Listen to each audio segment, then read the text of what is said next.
In the story of time, there are moments of light and periods of shadow. These cycles shape our understanding of the world, reminding us that clarity and confusion often walk side by side. The book of Revelation describes one such shadow, Satan's little season.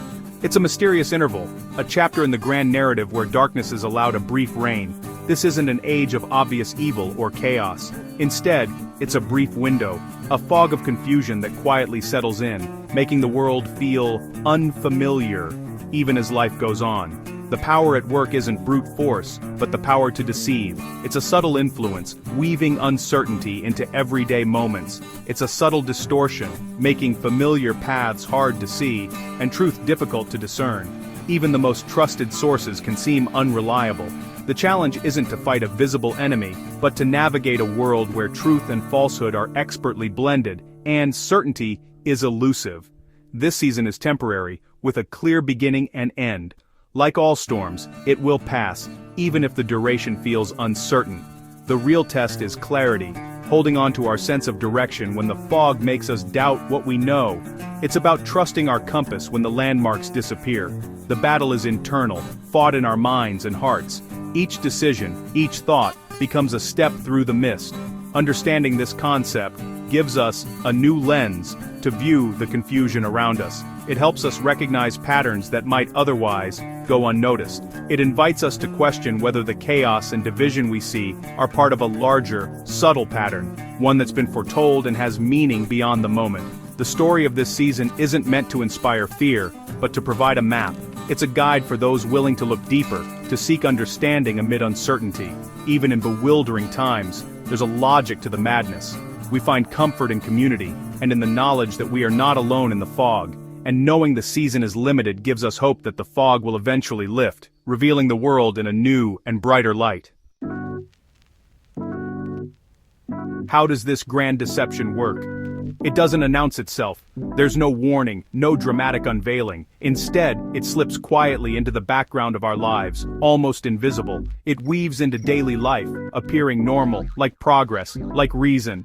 It feels familiar, even comforting, as if it's always been there, shaping our routines and choices. It hides in trusted institutions, schools, governments, media, even traditions. These pillars of society become the perfect camouflage, making deception harder to spot.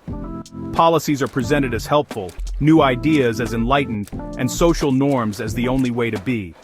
We're told these changes are for our own good, and we rarely question them. The evil is laundered through respectability, not forced upon us, but offered as a better way of thinking. It's dressed up in politeness and sophistication, making it easy to accept. It uses complex language and endless data to overwhelm our common sense. The more complicated things seem, the more we rely on so-called experts to interpret reality for us. Truth isn't banned, it's buried under distractions and information overload. The facts are there, but they're lost in a sea of noise and conflicting opinions. We're free to seek truth, but given a million other things to look at first.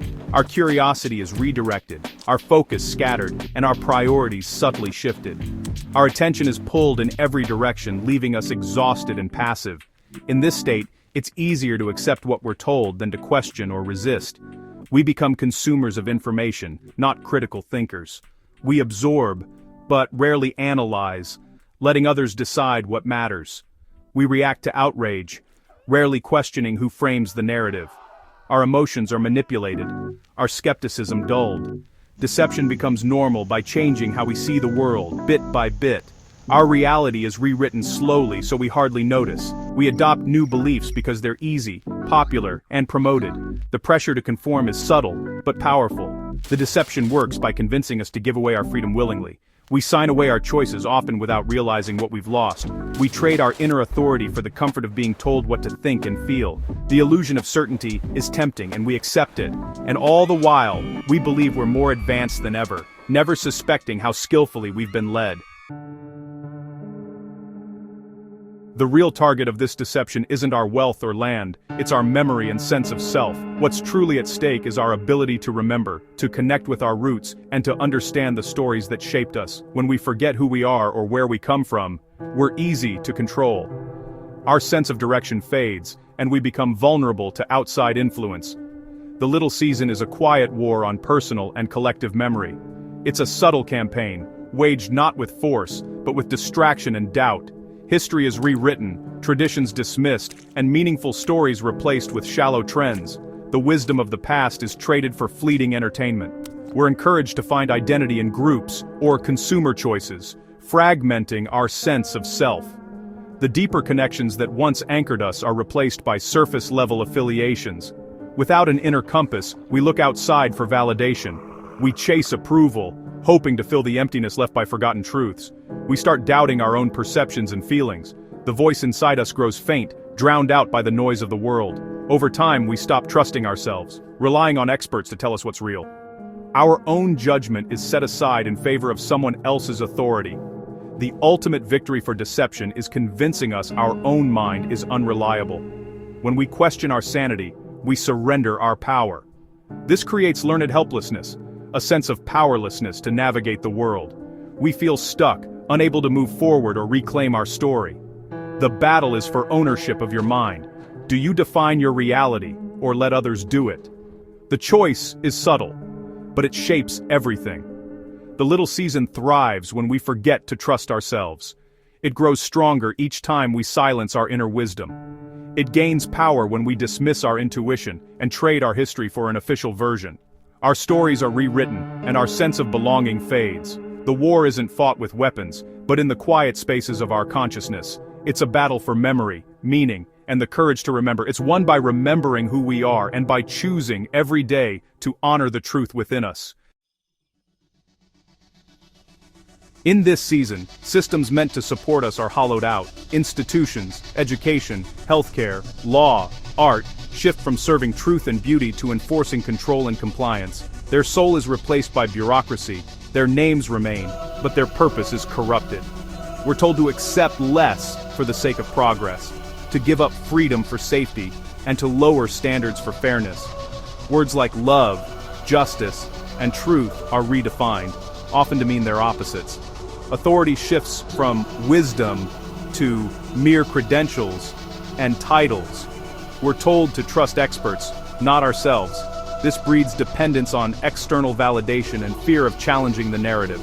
The process is gradual. People adapt without complaint. Decline is framed as necessary for modern life. We expect less from leaders, institutions, and ourselves. The world looks functional, but its foundations are crumbling. The systems still stand, but they've lost their soul.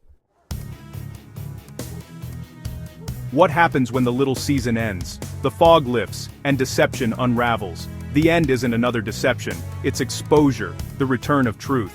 When truth returns, systems built on lies begin to fall apart. The unraveling is uncomfortable and personal. It starts inside us.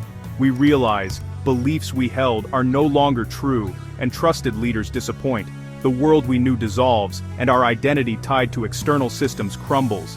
This is the great exposure. The magician's tricks revealed, illusions that seemed real are seen for what they are. The unraveling isn't a dramatic event, but a process. Deception requires effort to maintain. Truth is self-evident. The cost of maintaining lies becomes too high, and the system breaks under its own contradictions. The unraveling begins one person at a time. For many, it's a time of instability and loss, but it's also the start of something new, an honest reckoning. The end of the little season is not destruction, but clarification. The world begins to wake up. Collapse after the little season isn't dramatic, it's quiet and personal. It feels like burnout, exhaustion from holding a contradictory world together. The rules no longer make sense, leading to personal crises. Ambitions fade, relationships break down, and people feel lost. Many withdraw from systems they see as hollow, quitting jobs or leaving inauthentic circles. Institutions may stand, but belief in them evaporates. People stop consenting and quietly withdraw their energy. Collapse isn't measured in economics, but in loss of spirit and trust. It's a lonely process. Individuals feel isolated in their crisis, but they're not alone. They're the first to sense the change. Their collapse signals the larger collapse of the old structure. It's a painful, necessary step toward honesty. The world is becoming real again. As false systems crumble, people experience the change differently. For those invested in the old world, it's terrifying, a loss of identity and certainty. They mourn the death of a world they believed in, clinging to crumbling structures. The exposure of lies feels like an attack. leading to denial and grief. But for others, this unraveling is a relief. Those who sensed something was wrong feel validated. The collapse isn't a loss, but a homecoming. Truth feels like finally being able to breathe. The world isn't more chaotic, it's more honest. The pain is the wound being cleaned, not inflicted. They welcome the fall of old structures, seeing it as necessary for something new. The world is catching up to what their hearts already knew. It's the beginning of authentic change. After the fog lifts, we begin to remember who we truly are. People rediscover their inner voice and intuition. Trust in personal experience returns. This remembering leads to new, authentic communities. Connections are no longer based on shallow agreements, but on honesty and vulnerability. Communities form in small groups, built on presence and respect. People help each other make sense of the changing world. They share skills, stories, and listen deeply. This is the foundation of a resilient, authentic culture. It's a messy, uneven process, but the direction is clear. Energy shifts from large systems to grassroots connections. This isn't a political revolution, but a revolution of the human spirit. It's the dawn of remembering who we were meant to be. The world is becoming more human. The end of the little season doesn't bring utopia, but something better, a more honest world. Illusions are stripped away, reality is seen for what it is. Hope returns, not the hope of perfection, but the strength to face reality. In honesty, we can solve real problems and have genuine conversations. We build solutions on truth, not fantasy. Every act of honesty and authentic connection is a seed of the new world. This shift is slow but unstoppable, like green shoots in spring. The human spirit is returning to itself. The confusion of the little season is temporary, a test of our grip on reality. When it ends, what follows is not destruction, but clarity. It's a return to sanity and the start of building lives on truth. We can finally breathe and begin the good work of creating families and communities rooted in reality. And that is a future filled with hope.